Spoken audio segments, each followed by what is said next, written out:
Hey everybody, my name is Jody Newhouser. Thank you so much for joining us to really dig into how to use LinkedIn to amplify your job search on the LinkedIn platform, especially in women's health. So we're going to talk through some really tangible ways for you to use LinkedIn. I'm going to give you some templates to really use this powerful platform to get your first role or your next role in women's health. So bear with me. I'm going to share my screen here so everybody can see where we are, and then we're going to get rocking and rolling. So let's talk a little bit about why we are doing this, right? So I would really love to understand from you, and you can comment in the chat here, or you can let me know on LinkedIn or other platforms on Instagram where you can connect with me. But I would love to understand, what is the number one reason that you want to build your credibility on LinkedIn? Let's get the chat going here. And I really want to understand, are you entry level, mid level, or an executive level professional? Because that'll help me really tailor the conversation today to understand really what you are all looking for in this conversation. So feel free to drop that in the chat. Feel free to also drop in your LinkedIn profile and a little bit about you, a couple of sentences on what you're currently doing in women's health and or what you're looking forward to doing in the industry moving forward. So just a little bit about me for those who I haven't had the opportunity to meet yet. I am Jody Newhouser. I'm a three-time founder in women's health. I started two companies in the fertility space and now this company in women's health, which unifies the talent and education ecosystem within women's health. I'm also an angel investor in multiple women's health companies. I serve as a fractional C-level exec for a number of women's health and wellness and consumer companies. I also advise a number of consumer healthcare companies.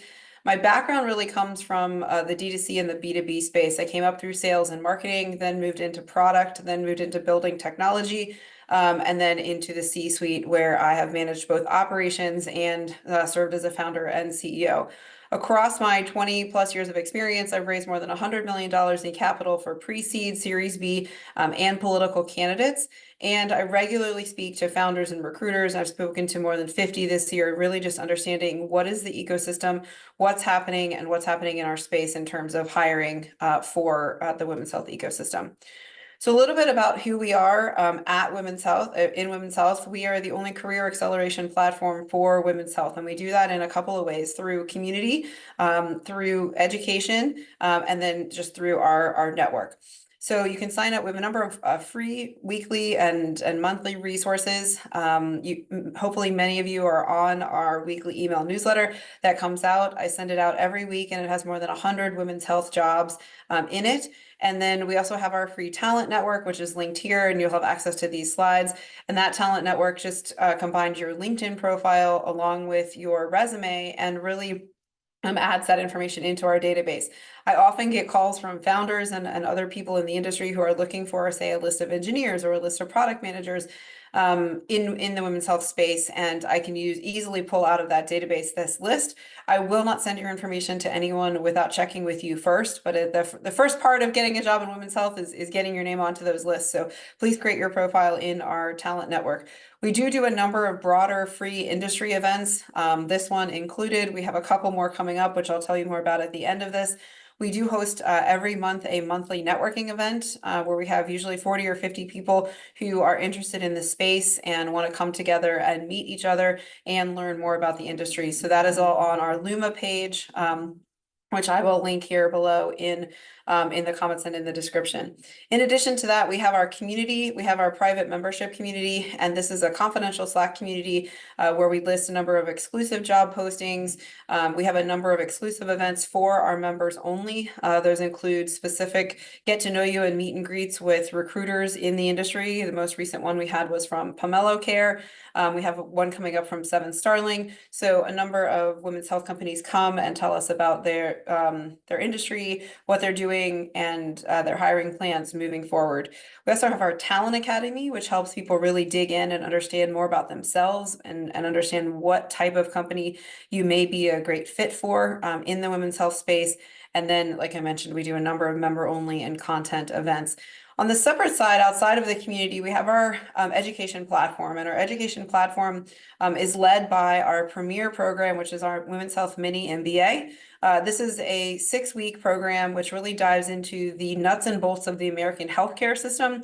Then it looks at the nuances in that healthcare system related to women's health, and then it helps you create the connections that you need based on whatever your private or your primary goals are in the industry. So if you're looking to invest in women's health, we talk about what it means to you. If you're looking to get a job in women's health, we help you understand why these nuances in the American healthcare system and the women's health system are important for you getting a job or looking for a job in women's health. And our next cohort of the Women's Health Mini MBA will be in October. So the wait list for that is already up and live. And we would love to have those of you who are interested in learning more about the business side of the American healthcare system and women's health join us for that cohort. So let's dive into sort of why are we here and what makes us credible to be able to share this information. So in addition to my background as an executive, as a CEO, I have managed brands across 99 markets. I have managed companies anywhere from 2 million to 200 million in revenue. I have generated new business north of $1 billion in my career. So as an executive, I understand what we are looking for and how to recruit talent. I would love to share that I also have a 100% retention rate in the sense of from an internship program into people who then want to come and work for companies where I'm leading. And over the course of my career, I've hired more than 100 people. So really understand what we need to be looking for and how to sell yourself into this space, especially given my sales and marketing background. In addition to that, within women's health, we got started last October, and so we were almost a year old. And in that period of time, we have secured more than 30 people a job in the women's health space, and others have had countless interviews and made connections and expanded their network in women's health. So we absolutely know how to use LinkedIn and also how to build your brand as talent in the women's health ecosystem. Just for example, for me, the women's health or the LinkedIn ecosystem has been so powerful for us in growing our own brand. And just to give you an example, this is the post I put up just a few days ago announcing this webinar. You can see that it had 16 comments. One person reposted it and it had over 3,000 impressions. And so this just goes to show that, 62 people have reacted to this post. And so it goes to show the value of the LinkedIn platform in terms of getting your message out. And today we're going to talk about the value of the LinkedIn platform for really building your brand as a professional. But first, I always have to start with and really encourage people to look at how does a company make money? So let's take a step back and really let's look at how does LinkedIn make its money? Last year, LinkedIn made more than $15 billion in revenue, right? And 4 billion of that came from their advertising platform. These are the ads that you see on LinkedIn as you're scrolling through there. Another 4 billion of that came from what I'll call other products and services. And these are things like data, premium memberships, and a number of other kind of ancillary products and services that they have on LinkedIn that all together generate about $4 billion of revenue. But their main product on LinkedIn is talent solutions. It's their talent recruiter tool. And that talent recruiter tool is really what drives the core aspect of their revenue at LinkedIn. It brings in about $7 billion a year. And why is this important? This is important because ultimately, at the end of the day, LinkedIn is selling to that talent recruiter, to that person who's buying that talent recruiter seat. They're selling the right candidates to the right roles at the right time. That is their value proposition. They're basically saying, if you buy a seat with LinkedIn Talent Recruiter, it's going to make your job easier because we're going to deliver the right candidates to the right roles at the right time as you post those roles up on LinkedIn Talent Recruiter. But what's happening right now? So AI is speeding up the death of the resume and the profile. And it's really hard for recruiters to trust these profiles and these resumes. So LinkedIn has more than 1 billion profiles or users on their platform, but only about 1% of those people ever post on LinkedIn. So how does the algorithm or sort of the back end of LinkedIn understand if someone is a real person, if they've created this profile, but people are not actually updating their profile on a regular basis? How does LinkedIn, now that LinkedIn is so far, is kind of older in how long it's been around, how does the algorithm that's feeding their number one product, their talent solutions product, how does that algorithm know that someone has changed jobs, right? How does that algorithm know that that person has maybe gotten a promotion? Because people aren't updating their profile very regularly. And so there's this kind of value proposition challenge with LinkedIn's number one product. They're looking at this going, how are we going to continue to provide the right people for the right job at the right time through our talent recruiter or talent solutions seat? And so because of this sort of the adoption of AI and the infiltration of sort of AI into the American business environment, trust and verification is now the name of the game. Are you who you are? Are you who you say you are? And can you do what you say you can do? Because that, if you can answer those two questions and then you can deliver that candidate to match that job posting on that LinkedIn Talent Solutions platform, then you have provided a lot of value to that person who's paying for that seat on LinkedIn Talent Recruiter, which is a significant investment for these recruiters. So how does LinkedIn show that you are who you say that you are and you can do what you say you can do? We talk about something, and other recruiters out there in the space will talk about something called impact evidence. This impact evidence is literally the evidence that helps us and the LinkedIn algorithm understand, are you who you say you are, and can you do what you say you can do? So this impact evidence is really, really important to start feeding that algorithm. And this is consistent with the overall industry move towards what's called evidence-based hiring. And evidence-based hiring it asks you as a candidate to provide the impact evidence, right, that you can prove that you are who you say you are. So who am I? Am I a real person? Am I actually updating my profile pretty regularly?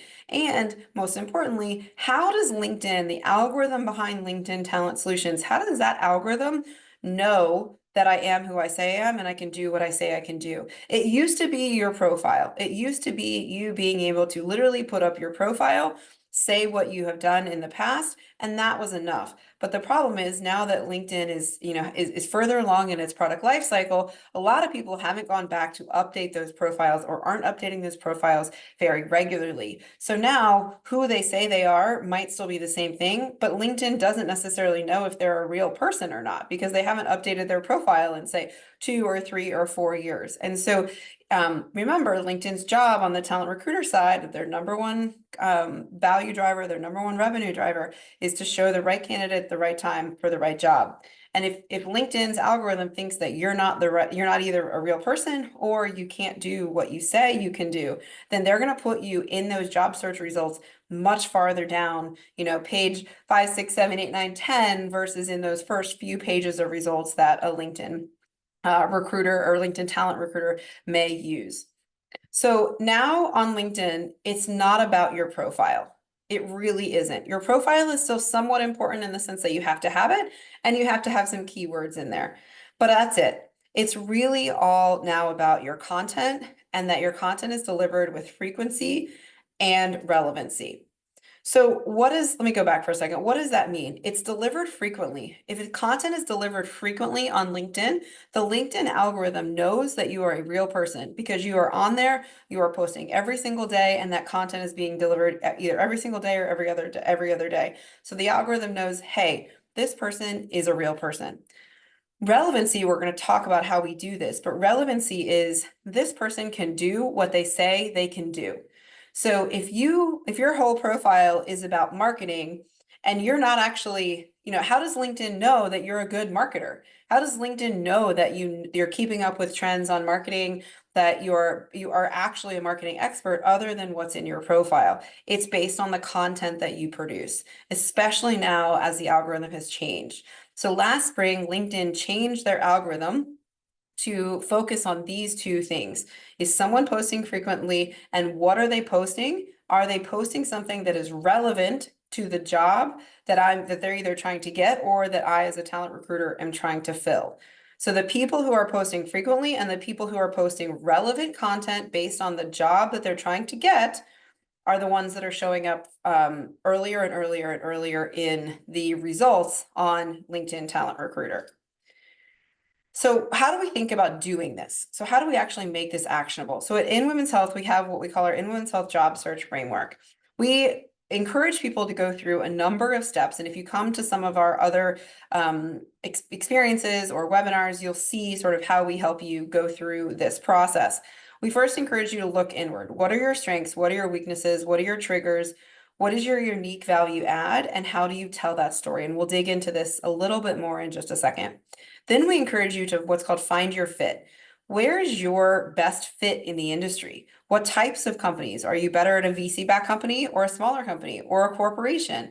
What types of roles do you think you might want to do in a company? What function do you have the experience for and you want to do moving forward in the future? And where in an organization can you have the most impact? So we help you think through all of these things. Then we help you build your network. So how do you find your community within women's health, your professional community within the women's health space? And how do you build the network that will help you get your name in the conversation? Right now, a lot of these women's health companies are getting 3,000, 4,000 job applications for one role. And so how do you use and build your network and then use your network to make sure that your name is cutting through the clutter and getting to the top of the pile? And then we encourage you as a community to continue to take daily action. So how do you spend at least 15 minutes a day on building your network, working on your search, and building your brand? And for those of you who are looking to switch careers into women's health, it's going to take longer than 15 minutes. And I think being transparent about that investment of time is really important on what it's going to take to make that switch. And we'll talk a little bit more about how you can do that. But I want to go back to my marketing roots, and I really want us to think about features and benefits and the power of these features and benefits. So a little bit of marketing 101. What is a feature? A feature is an attribute of a product or service. And a benefit is the outcome or result that a user experiences from using that product or service. So when you're selling yourself, you always want to focus on the benefit that you bring, not necessarily on the features, right? So we'll talk a little bit more about this, but if we look at this from a more tangible example, a feature on my car might be that it has a collision avoidance system. That's the feature, that's the attribute of the product or service of my car. The benefit of that, though, the emotional benefit, is that it makes me and my family feel safer in the car. So again, the technical feature of a meal delivery service might be that the meal delivery service arrives ready to heat. That's a technical feature of that meal delivery service. But the emotional benefit of that meal delivery service is that it saves me as an executive valuable time that I can spend with my family and my kids. And kind of lastly, if you think about a technical feature of a wireless headphones, that's a technical feature of a headphone that they're wireless. But the emotional benefit is that I don't have tangled cords. It makes my life easier. It's a lot less frustrating. So I want you to think about when you're selling yourself, thinking about the benefits that you can bring. What is the emotional benefit you can bring to a company through, and how do we demonstrate that through impact evidence? So the first step in this whole process on using LinkedIn to get a job in women's health is to really dig in on finding your unique value add, what I call your UVA. I also went to the University of Virginia, and so UVA has a dual meaning here for me in my life. We're going to do a couple more workshops on this in the fall, so stay tuned to some of our in women's health platforms on really this piece in particular on digging in. But for now, just to focus on your LinkedIn experience, I want you to think about three different things.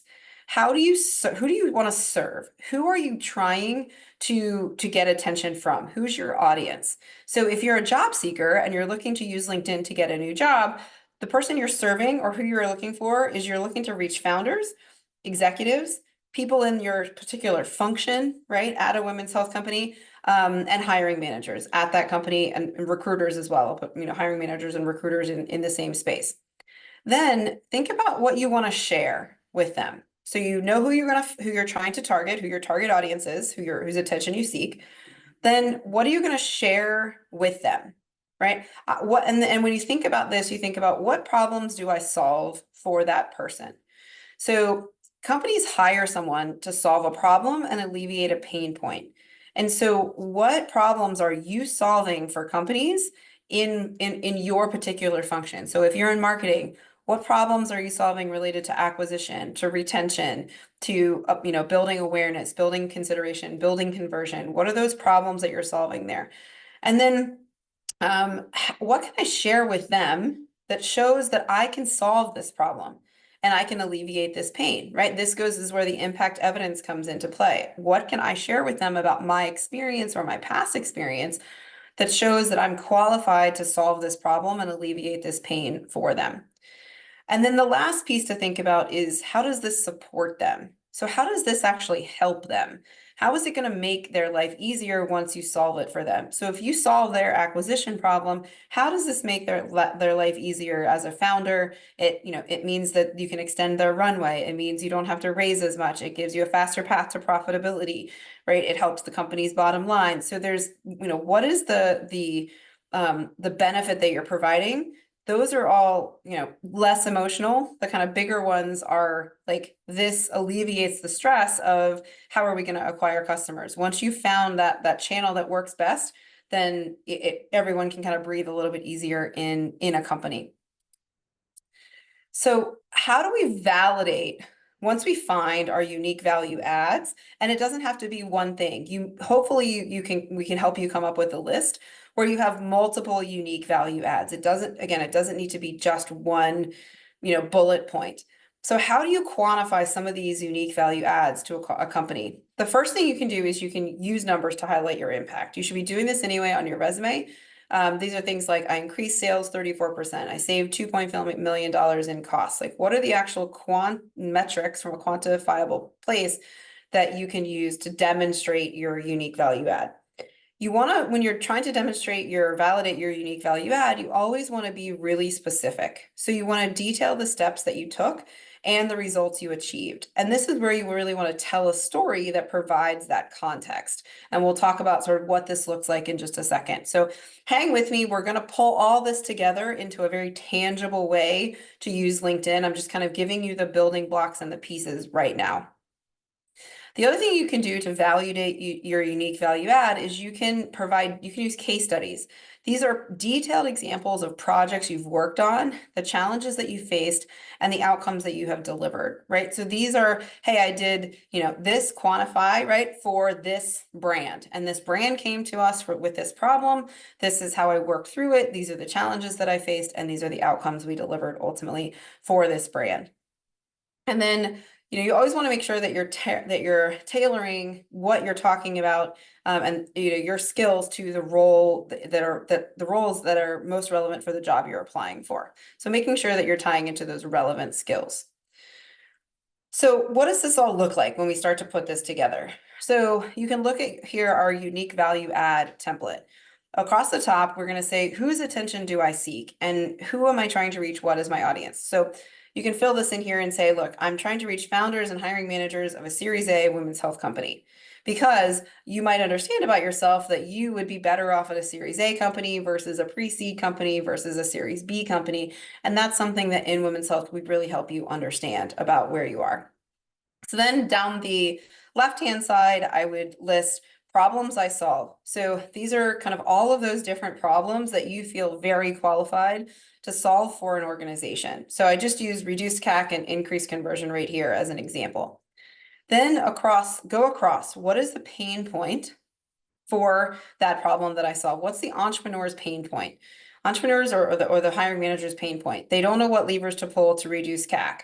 And customer acquisition, CAC, is one of the most important parts of an early stage business. So this is the pain point, right? I don't know what levers to pull to get this customer acquisition cost down. And if I don't get my customer acquisition cost down, then at the end of the day, the rest of the economics and the unit economics of my business don't work. So this is the major pain point. Then think about your proof and impact statements. So for me at GEM, I decreased the cohort CAC 25% to $124 by hiring a new agency, reevaluating and redoing creative, and modifying bidding strategies on paid media. So this is a case study example. I'm also quantifying here the experience that I had. I'm also showing my relevant skills related to reducing CAC. And then literally list out how does this make their lives easier? So by improving CAC efficiency, growth happens faster, marketing budgets are stretched further, right? And you can continue to kind of extend that throughout the value chain of a company. So first thing you want to do when you're looking to use LinkedIn to get a job on or in women's health is to build your unique value add template and really think about what are some of the unique value adds that you have. So then how do we actually leverage LinkedIn to provide this impact evidence and validate our unique value add? The first thing you need to do is check your ego. So this is going to be weird. It's going to feel weird the first couple of times that you post. Don't think about, try to not think about what people are going to think. What is your boss going to say if they see it online? You're focused on one audience, and that audience in this case is your hiring manager, the hiring manager of the job you want to get, or founders of companies that you want to work for. Your colleagues, your friends, etc., they're not your audience, right? Remember that you're talking directly to your target audience when you're creating this content. So what we're going to do is we're going to find your sweet spot.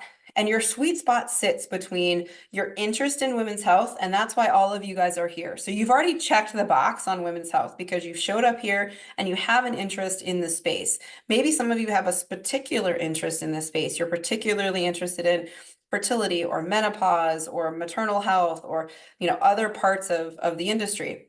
Then we're going to take that unique value add, which we just talked about finding. So you have your unique value add template, and then we're going to marry it with the functional role that we're looking for. So how do we put all of these together? Let's take a look. So the first thing you're going to do is you're going to go out and you're going to find 5 to 10 job postings of the function you're looking for. So say you're looking for a role that's a VP of marketing role. Ideally, you will try to find VP of marketing roles that are in women's health, but they don't necessarily have to be. You're really just looking for VP of marketing roles across the board. So find 5 to 10 of these, print them out, pull them all together in your digital template, whatever way works for you. I actually print them out, and I usually go through and highlight and write all over them. So that's an old school way to think about this, but there's lots of other ways to do this. So then in your first round, you're going to go through and you're going to find 5 key themes across these job descriptions. So what are the 5 things that you see over and over and over again related to these job descriptions in the what you'll do category? Not necessarily in the what you'll need, because we'll come back to that one, but in the kind of what you'll do category, because we want to focus on that one first. Then you're going to build your content template. So you're going to add the 5 key themes that you find across these job descriptions as rows on your template down the side. So if I go back and I look at the 5 to 10 job descriptions for VP of marketing, these are sort of 5 key themes that came up in those job descriptions over and over and over again. Then how are we going to create our content strategy, right? We talked about, this the whole reason we're together is to how do we use LinkedIn to get a job in women's health? And we talked about you have to have relevancy and frequency. So that means you have to be writing regularly. That means you need a content strategy. And so what we're building here is your overarching content strategy. You already have half of the pieces of the puzzle down the left-hand side of your template. Now we're going to fill in those pieces across the top. So if you look at content strategy across the board, specifically related to LinkedIn, and we've been watching this since we started. I also started my career in media, working with LinkedIn when it first got started, and I have stayed a very prominent LinkedIn user sort of since then. So we understand the type of content that does the best on LinkedIn, and these fit into 5 different buckets. So the first bucket is observation. You observe something about the industry or the function that you want to write about or that you want to get into. The next one is a listicle. This is like the top 5 things to do in marketing. A listicle is literally a list of, top 5, top 10 things in marketing to do, things like that. The next one is a story. So sharing a personal story, sharing a personal experience, telling a story about an experience you had, telling a story about the case study that you put together at a previous company, any sort of storytelling experience here. The next one is a contrarian view. So this is things I would never do. right? Things I would never do in marketing, things I would never do in women's health. This gets people to be like, oh, I'm interested. I wanna learn more about that. And then the last thing is a contrast between past versus present, right? We used to do it this way, but now something's changed and now we do it this way in the present. So I'll give you examples of all of these, but your content strategy fits into 5 key buckets. And then our job, again, back to that Venn diagram, is to bring all of these things together. So your role, the role that you're looking at, you want to make sure that your content, that role sits at the center. I'm trying to get a job in as a VP of marketing, or as a marketing director, or as a CEO, or the head of customer success, whatever that role is. Surround that role, because now you know the 5 sort of key themes out of those job descriptions, with your interest in women's health, and then surround that with one of these pieces of content. So what does this all look like when we put it together? So you're going to put those pieces of content across the top: listicle, story, observation, then versus now, and contrarian. And you already have your things down the side here, your 5 things that you pulled out of the job descriptions. So then you literally just go through and you fill in the blank here. So what is a listicle that I can make about AI and marketing?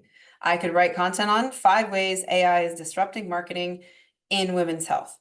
So this is where the women's health piece comes in, is that this is where we're adding that that sort of next layer, where you could just write a listicle about the 5 ways that AI is disrupting marketing, but adding that next layer of in women's health is really going to help train that algorithm that you are becoming, or that you are an expert in women's health marketing, which that's the job you're trying to get here.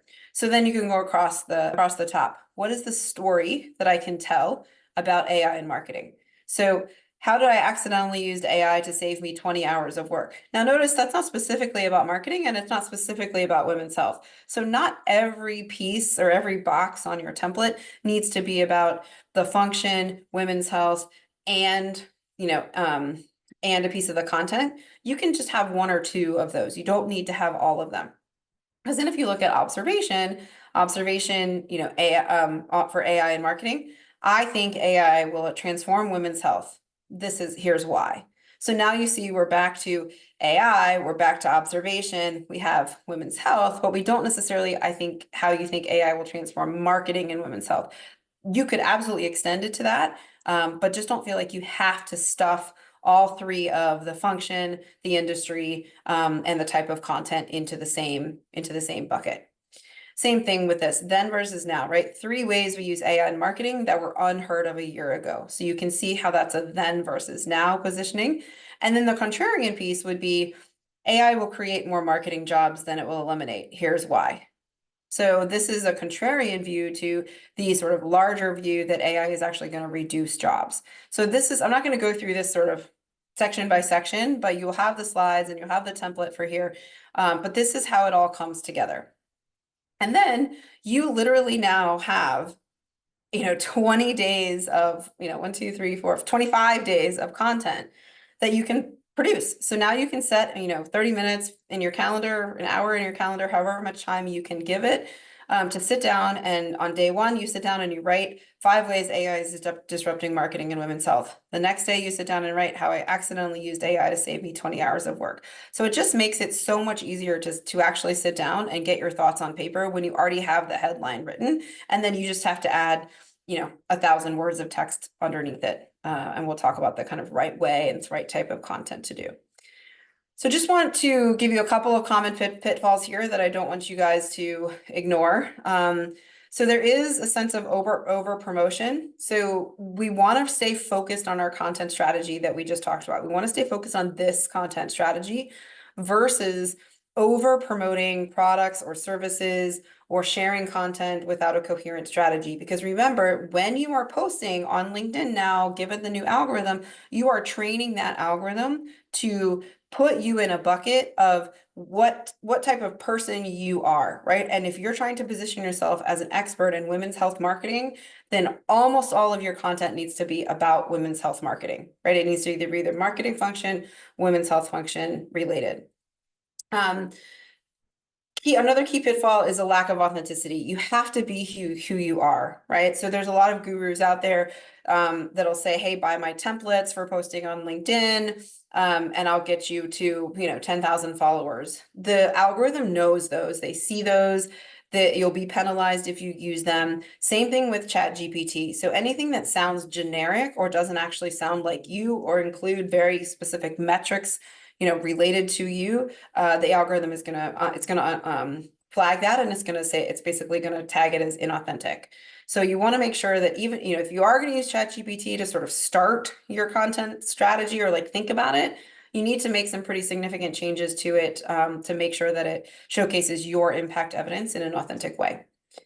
Then in neglecting engagement, this is another key common pitfall. This is why we encourage everybody on or in as a part of In Women's Health to make sure you're spending at least 15 minutes a day on LinkedIn, because it's not enough to just post. You do need to engage with others' posts and write thoughtful comments that will really reinforce your brand positioning, your unique value add, and your impact evidence. So you want to make sure that you're going through, and instead of just commenting like, congratulations, nice job, somehow tying your comment to marketing in women's health, if this is the sort of function that you've been going after. So what you write in comments doesn't train the algorithm to the same degree that what you post does, but it still does matter, and it still helps feed the algorithm, so it's still important. And then don't forget to ignore visuals, or ignore visuals at your peril. The brain processes images 60,000 times faster than text. So we know that posts with images get twice as many comments as those without. So we want to make sure that when you're posting, you are ideally also creating in Canva or another platform an image to go with that will draw people in. And that image could be as simple as the title of your post. It doesn't have to be anything complicated. And if you want to expand on your post, or you have more to say than just, what you're going to put in that LinkedIn your kind of LinkedIn post, you can always do what's called a carousel, and you essentially upload a PDF with a bunch of different graphic images, and then people can scan through those almost as like a slide presentation, and we can share a little bit more about how to do that. But there's some great examples of that on. I do that all the time with my newsletters and some of the other cohorts. So if you go to my profile on LinkedIn, you can see what I'm talking about in terms of being able to scan through a series of images and using visuals that way. So question for you guys, what type of content do you think gets the most engagement? So drop it in the chat here, and I would really love to understand where you guys think gets the most engagement. Okay. Okay, we got some good guesses here. We've got polls, we've got long form, images. Yes, exactly. So a couple of you guys have now got it. We're on video. So video gets actually the most engagement on LinkedIn. And in fact, 85% of people on LinkedIn prefer to consume content on video versus text.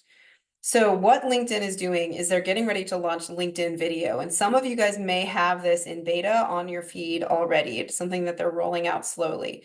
But essentially what the LinkedIn algorithm can now do is they're going to be able to read text that you use on the video and listen to the way that you're speaking, the words that you're using, and see the sentiment in that. It's gonna use all of those pieces of sort of evaluation of the video to add to the impact algorithm.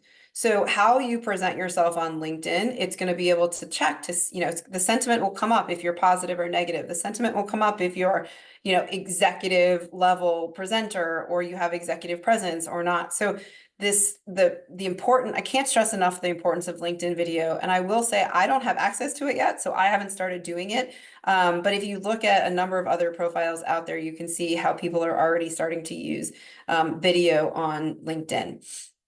So I'll say, let's not sit on this, right? I think give it a try. If you're just dipping your toe in the water, maybe just give posting a try on a daily basis, given your content strategy, and then know that, the next round of posting after your first 25, you may want to try video from there. And this is, again, keeping with that trend of people moving towards understanding in the hiring process, are you who you say you are, and can you do what you say you can do? Many of you have maybe been through a process where they've sent you a link. A company has sent you a link to answer certain questions on video. It's all part of this trend of moving forward, because on that video, they can see how you present yourself, they can see your confidence, they can see how you speak, how you are in a room, maybe how you might be with clients. And so this is just an extension of that on LinkedIn. So you're not going to be alone at doing this. You have lots of resources of putting this all together. So In Women's Health, we're going to be launching our 25-day posting challenge, and there'll be more details about that in the follow-up email that I'm going to send to everybody here. It'll also be in our newsletter, our weekly newsletter as well. So I'm going to try to run these every couple of months or so, but this is literally just a group of people that can help hold you accountable to putting your posts up, to sharing your posts, and to giving you content and engagement on them as a group sort of moving forward. We also are doing 3 sessions of our workshop, Building a 10-Step Plan for Your Career in Women's Health. We have a very clear 10-step plan for doing your career in women's health. And then in the fall, that workshop will expand into a full fall cohort. So over a 4-week period, you'll have an opportunity to work with a number of other people who are also looking to accelerate their career in women's health, and really literally go through the steps. So the way that cohort of the In Women's Health career system is going to work is on a Tuesday, we will talk through what needs to be done. So we'll talk about resumes, we'll go through example resumes, then you will work on your sample resume on Wednesday, then we will workshop them live on a Thursday, and then you'll have an opportunity to get feedback from a number of people who are involved in teaching the course throughout the course of that week. And then we'll move on to your LinkedIn profile, your 20-second pitch, your 30-second pitch, sort of all the other, your network, all the other things that you need as a part of advancing your career in women's health. So those are things that are coming up together. We also will be doing a few workshops on creating your unique value add, how you solve, helping you understand what problems you solve and how you solve those problems. And then helping you understand how you weave that into your content strategy on LinkedIn. So that's all we really have for today, and I appreciate everybody joining us for this session. We're right about time, so if you have any other follow-up questions, would love to see all of you on our newsletter, and for you to join us on some future In Women's Health career platform. Again, follow us on our Luma page, sign up for our newsletter, and you'll have a sense of what's coming up moving forward. But if you do have any questions, feel free to DM me on LinkedIn, add me there, and I'll be happy to get back to you. If you're a member of In Women's Health and you have some questions, please feel free to reach out to me on Slack. And if you are not a member of In Women's Health and you would like to be, please go to inwomenshealth.com. And I'm giving everyone today here on this webinar 20% off for new members. So you can use the code IWH20. Again, that's IWH20 to get 20% off your first month for any new members to In Women's Health. So would love to have you join us. You can cancel anytime. So come on in, check it out for a month or two, and if it works for you, we'd love to have you stick around. And if it doesn't work for you, then obviously you can cancel anytime. So thank you so much for joining us to understand how to use LinkedIn to accelerate your career in women's health, and I look forward to seeing all of you soon. Have a great day.